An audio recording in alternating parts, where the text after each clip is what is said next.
دوستو یہ ہے سعودی عربیہ،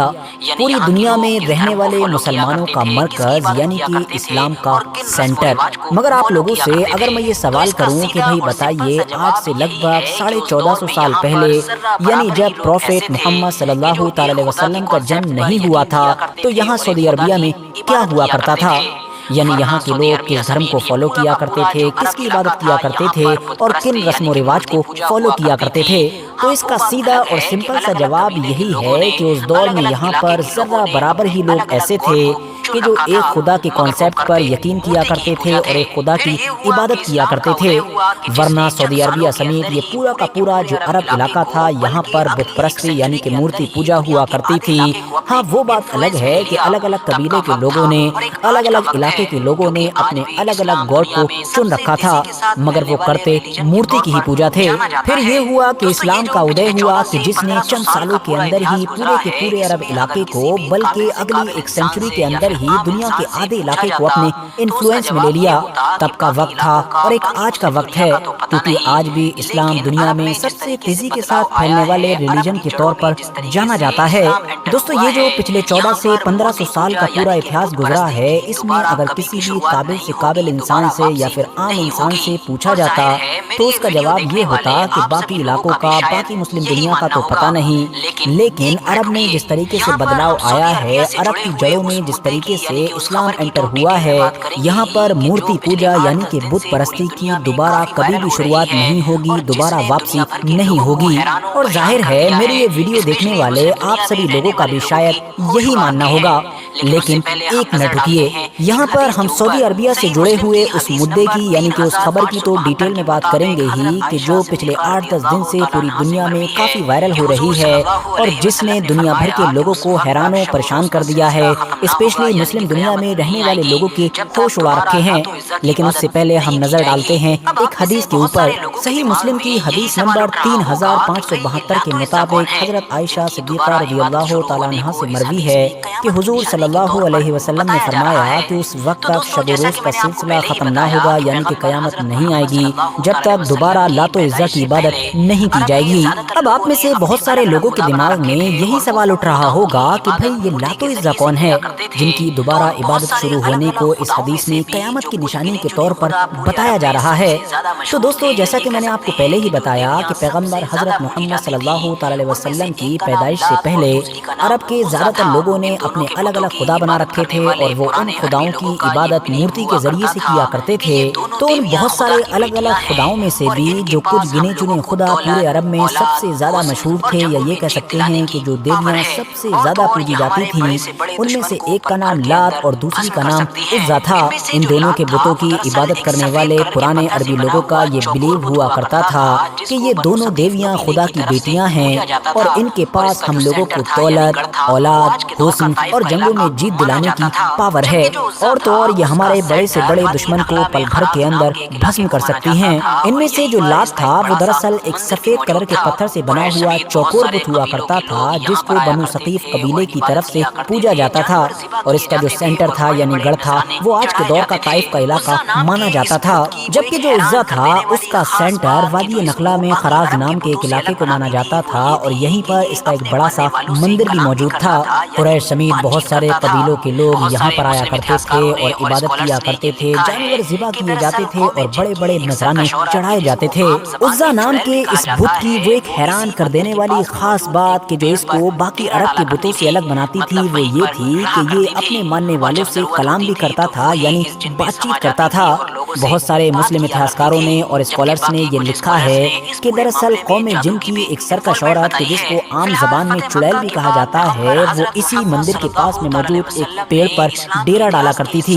مطلب وہیں پر رہا کرتی تھی، اور جب ضرورت ہوتی تھی تو وہی اس جن میں سما جاتی تھی اور لوگوں سے بات کیا کرتی تھی، جبکہ باقی کچھ اسکالرس نے اس پورے معاملے میں جادو کی بھی انوالومنٹ بتائی ہے۔ فی الحال فتح مکہ کے بعد پیغمبر حضرت محمد صلی اللہ تعالی علیہ وسلم نے اسلام کے اتہاس کے سب سے مشہور اور طاقتور کمانڈر یعنی کہ حضرت خالد بن ولید کو اس علاقے میں جانے کا آرڈر دیا تھا۔ انہوں نے وادی نخلا میں جا کر اس چڑیل کا مقابلہ کس طریقے سے کیا تھا، اس کو کیسے ختم کیا تھا، اس پر آلریڈی میں نے بہت پہلے ہی ایک کمپلیٹ ویڈیو بنائی ہے، جس کو آپ لوگ ڈسکرپشن میں دیے گئے لنک کے ذریعے سے دیکھ سکتے ہیں۔ فی الحال بس اتنا سمجھیے کہ اس کے بعد نہ صرف لات و عزا جیسے عرب کے بڑے بڑے بت خانوں کو ختم کیا گیا، بلکہ خانہ کعبہ کے اندر بھی جو 360 کے قریب الگ الگ طرح کے بت موجود تھے ان کو بھی ختم کر دیا گیا۔ اور تب سے لے کر آج تک لگاتار سعودی عربیہ کے علاقے نے بہت کچھ بدلتے ہوئے دیکھا ہے۔ الگ الگ سلطنتیں قائم ہوئیں، الگ الگ انسان اس سلطنتوں کی گدی پر بیٹھے،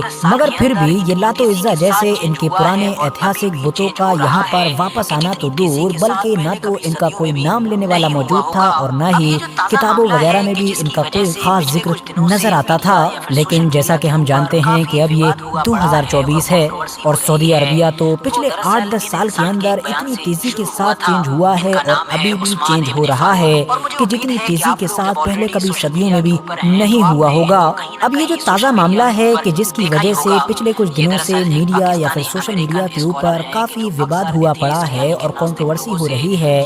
وہ دراصل ان انسان کے ایک بیان سے شروع ہوا تھا۔ ان کا نام ہے عثمان ابن فاروق، اور مجھے امید ہے کہ آپ لوگ جب آلریڈی سوشل میڈیا کے اوپر ہیں تو آپ نے ان کو کہیں نہ کہیں سوشل میڈیا کے اوپر دیکھا ہی ہوگا۔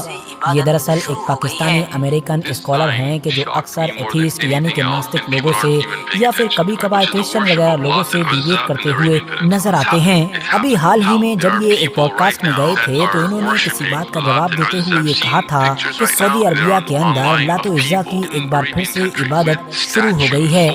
This sign shocked me more than anything else, and people aren't even paying attention to it, which is the worship of Lat and Uzza in the Arabian Peninsula. It's happening? It's happening. How? There are people right now that are worshipping Lat and Uzza. I've seen pictures right now, they're online, of people in Arabian country with statues posting that they're worshipping. But just the fact that it happened, Rasulullah SAW said the day of Jannah will not come until people go back to worshipping Lat and Uzza. I said, this sign I could not imagine, and it's come true in front of us. انہوں نے کہا کہ بھلے ہی یہ community ابھی بہت چھوٹی ہے اور بہت ہی کم لوگ ہیں، اور جو ہیں بھی وہ اپنے گھروں پر یا پھر دوسری خفیہ جگہوں پر ہی یہ کرتے ہیں، لیکن ہاں ان کے پاس ٹھوس ثبوت ہیں کہ ایسا سعودی عربیہ کے اندر ہو رہا ہے، اور وہ بھی یہ اسٹیچو کسی میوزیم وغیرہ میں یا کسی دوسری جگہ پر نہیں بلکہ گھروں پر ہیں اور انہی اسٹیچو کی عبادت کی جا رہی ہے۔ ویسے تو دوستو اس پورے میٹر کو سن کر جیسا کہ میں نے بھی پہلی بار میں سوچا تھا، آپ بھی یہی سوچ رہے ہوں گے کہ شاید یہ کوئی پبلسٹی اسٹنٹ ہوگا، انہوں نے ایسے ہی بیان دے دیا ہوگا تھوڑی بہت شہرت وغیرہ کے لیے۔ لیکن دوستو جب آپ لوگ اس میٹر کی گہرائی میں جائیں گے، گوگل وغیرہ پر سرچ کرنا شروع کریں گے تو آپ کو پتا چلے گا کہ یہ کوئی نئی اور عجیب بات نہیں ہے، بلکہ پچھلے کچھ سالوں سے لگاتار یہ دیکھا گیا ہے کہ سعودی عربیہ کے اندر ایک خاص طبقہ اس چیز کو سوشل میڈیا پر باقاعدہ پروموٹ کر رہا ہے اور اس طریقے کی کیمپین چلا رہا ہے کہ یہ جو لات و عزا مناد وغیرہ تھے یہ ہمارے اتہاس کا حصہ ہیں، تو اسی لیے سعودی گورنمنٹ کو چاہیے کہ ان کے اسٹیچو کو باقاعدہ ایک بار پھر سے واپس لایا جائے اور میوزیم وغیرہ کے اندر رکھا جائے، تاکہ نہ صرف باقی دنیا جو یہاں پر گھومنے آتی ہے وہ ان چیزوں کو دیکھ سکے، بلکہ سعودی عربیہ کے لوگ بھی اچھی طرح سے جان سکیں کہ لات و عزا کیا ہے اور یہ ہمارے اتہاس کا اٹوٹ حصہ ہیں۔ اور شاید یہی وجہ ہے کہ جب ایک امریکن اسکالر پوڈ کاسٹ میں اس طریقے کی بات کرتا ہے تو باقی دنیا کے مسلمانوں نے اس بات کو لائٹلی نہیں لیا بلکہ بہت زیادہ سیریسلی لیا، کیونکہ پچھلے کچھ سالوں سے سعودی عربیہ میں سوشل میڈیا کے اوپر لات و عزا کا جو کی ورڈ ہے وہ کہیں نہ کہیں نظر تو ضرور آیا ہے۔ اور جیسا کہ ہم جانتے ہیں کہ آلریڈی سعودی حکومت اس طرح کے بہت سارے میوزیم بنا بھی رہی ہے اور اپنی پرانی سے پرانی چیزوں کو ڈھونڈ کر وہاں پر لے کر بھی آ رہی ہے، تو اسی لیے یہ کوئی زیادہ حیرانی کی بات بھی نہیں ہوگی کہ اگر ہم فیوچر میں دیکھیں کہ سعودی حکومت کی طرف سے وہاں کے کسی نئے یا پرانے میوزیم میں اس طرح کے اسٹیچو لا کر رکھے جائیں، کیونکہ اس سے پہلے بھی سعودی عربیہ کی حکومت اس طرح کے قدم اٹھا چکی ہے کہ جس پر اس کو پتا تھا کہ پوری دنیا کے مسلمانوں کی طرف سے اس کو خوب کرٹیسزم جھیلنے کو ملے گا۔ مثال کے طور پر سعودی عربیہ میں وہ جو ایک مشہور علاقہ ہے کہ جس کو مدائن صالح کے نام سے جانا جاتا ہے، جہاں پر پیغمبر حضرت محمد صلی اللہ تعالیٰ علیہ وسلم نے لوگوں کو جانے سے منع کیا تھا، کیونکہ اس جگہ پر ہسٹوریکلی کسی دور میں خدا کا عذاب نازل ہوا تھا، تو اس جگہ کو سعودی حکومت نے نہ صرف ایک ٹورسٹ ڈیسٹینیشن میں بدلا، بلکہ وہاں پر تو آج کے دور میں رات کے اندھیرے میں خوب پارٹیز وغیرہ کا بھی انتظام کیا جاتا ہے۔ مدائن صالح نام کے اس علاقے کی اگر آپ لوگ پوری ہسٹری جاننا چاہتے ہیں تو اس کا لنک بھی ڈسکرپشن